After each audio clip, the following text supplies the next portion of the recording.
तर आमचा ना आता सुरू आहे संध्याकाळचा स्वयंपाक आणि संध्याकाळचा स्वयंपाक आम्ही आलोय ना तेव्हापासून मग मी चुलीवरच बनवते आणि चुलीवरचा स्वयंपाक खरंच छान लागतो आणि चुलीवर केलेल्याचा फायदा पण आहे. आता सध्या गरमी आहे भरपूर आणि बाहेर हवेला मस्त वाटते, पण थोडंसं ऊन कमी व्हायची वाट बघावी लागते. आता सध्या उन्हाळा चालू असल्यामुळे कसं 6 6:30 जरी वाजले ना तरी ऊन काही कमी होत नाही.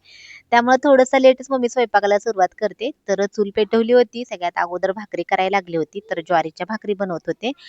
आणि स्वयंपाक चालू असला की संचित आणि अन्वी दोघं येऊन मम्मी जवळ बसत असतेत आणि दोघांचा चालला होता खेळ. संचित लॉलीपॉप खात होता, अन्वी आहे तर लॉलीपॉप टी शर्टने पुसत होती.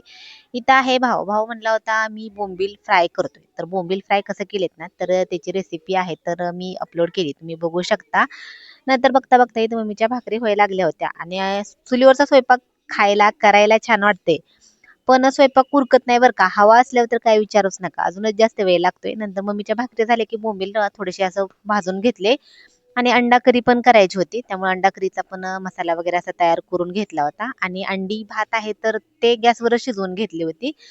नंतर इथं बॉईल अंडे आहेत तर त्याचं मम्मीने टर्फवर काढून घेतलं आणि भाव आहे तर इथं म्हणला आता मी बनवतो आपलं मस्तपैकी मध्ये बोंबील फ्राय. तर आणि मी मसाल्याच्या डब्यात बघत बसली. संचितसाठी आणि अन्वीसाठी मी नंतर आतमध्ये एक फ्राय केलं. चला तर मग बाय.